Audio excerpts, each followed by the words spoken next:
In this video, we're going to discuss the effects temperature can have on our calculations for free energy and entropy. Let's take a second and review a little bit of what we've covered before.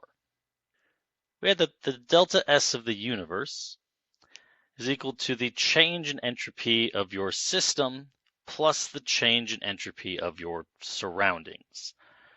Even if you happen to lose entropy in your system, as long as the surroundings gained more entropy, this would be a favorable reaction. Any spontaneous reaction must have a positive delta S for the universe. Finding both of these could be a little bit of trouble, though. We did have a relation that the change in entropy of your surroundings was going to be equal to the enthalpy lost by your system, by your reaction, over the temp.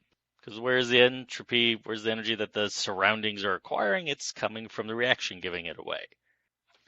Let's let us rearrange this a little bit and say that the entropy of the universe is equal to the delta S of your system minus delta H of the reaction over temp. Well, if we multiply everything by negative T, what we'll find is that the negative temperature times the change in entropy for the universe is equal to the delta H of the reaction minus T delta S. This let us set the entropy change in the universe based purely on things from our reaction. Our system and our reaction values, generally they're the same. This term we set as the free energy. The entropy of a universe times negative temp is defined as the free energy. Whatever the exchange and requirements of your systems and the surroundings are, the extra is the available energy that could do work. So our free energy, or Gibbs energy, is equal to the delta H of the reaction minus T delta S of our reaction or system. Generally, when we've gone through this, we talk about standard states. The free energy at the standard state is equal to the delta H of the reaction at the standard state minus T delta S at the standard state. The reason for this is we need values for it. Whenever we're trying to calculate one of these out, the delta H of your reaction is equal to the sum of the delta H naught of formations of your products minus the sum of the delta H naughts of formation of your reactants. Same for the entropies. Same for the free energies. If you have a table of the values, you can simply plug them in to calculate out what that would be for the reaction. But those values are temperature dependent. The entropy, the enthalpy, and therefore the free energy that you would get do vary with temp and not simply because you can change this number. Truthfully, whenever we're doing this at standard state, the temperature is simply 298. It's not really a variable. If we are using standard state free energies or entropies or enthalpies, then we have to be using the values at 298 Kelvin. However, if you're not at standard states, that temperature can vary to whatever we want it to be. For this, though, we need to know the values at other temperatures. These largely have to be experimentally determined.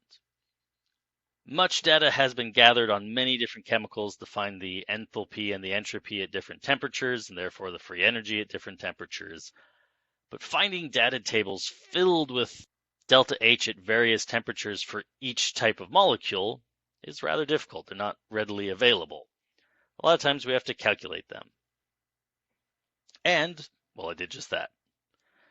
The NIST webbook online, so National Institute of Standards and Technology webbook, has values for the polynomials needed to calculate the heat change and therefore the enthalpy change and the entropy change for various compounds. In this case, I've found it for ammonia, dihydrogen, and dinitrogen, and I put a selection of them here. Let's just take a moment and look at some of these values. The delta H of formation for ammonia at standard state is 45.9 kilojoules per mole, or here we go, 45,900 joules per mole. However, this actually changes as you increase the temperature. It becomes more positive. It might look like it's smaller at first, but that's because it's less negative. It's getting larger. And this is generally true. The hotter you get, the larger your enthalpies will become. There's more heat energy into it. You've increased the amount of energy within the molecules in various forms, and so your enthalpy will be greater. We can see from our entropy, well, at the standard state, it's 192 joules per mole Kelvin. This actually increases. As your temperature goes up, you will simply need more energy for each degree. And it's not that the next degree requires a little bit more than the last, it's not the same amount. As you increase the temperature, each temperature increase requires more energy. The available number of microstates, the available types of energy levels that can be reached, increase in a way where the total entropy must be greater. We notice these values can actually change reasonably. If we take a look, 192 at room temp goes up by about 18 to 100 degrees-ish later, goes up by 15 to 100 degrees after that, goes up by 14-ish to 100 degrees later. It continues to increase. It's not perfectly linear in increase. That's why we have to calculate them out, but it continues to increase. The hotter the temperature you're at, the greater the entropy per degree Kelvin. We can see this similarly for our dihydrogen dinitrogen. The enthalpy of formation is 0 at standard state. That is the definition. It's not that the enthalpy of formation is 0. Enthalpy is an arbitrary system. You have to have a start point, a reference. And so we said elemental materials at room temp would be 0. If you're colder, they'll actually be below it, and if you're hotter, they'll be above it. And that's what we see. We actually see an increase in the enthalpy of dihydrogen as we're at hotter and hotter temperatures above room temp. One way you can kind of think about that is if you try to make an H2 molecule at room temp, you would need some amount of energy to have it be at that temperature. But if you tried to make an H2 molecule at a higher temp, it would need more energy. To have a higher temperature, it'd have to be moving faster. There would just be more energy involved. This is part of why we see that increase. And over here we can see our values for N2. They're actually pretty similar to H2. And if we think about why for a minute, they're a diatomic molecule. They started at the same point at 0, and they're really going up the same temp, gaining the energy from that temp increase. Slight differences, well, they have different masses, so there are different vibrational states, different rotational states. Heavier elements have a wider variety of possible configurations, and so we see that our entropy is also greater.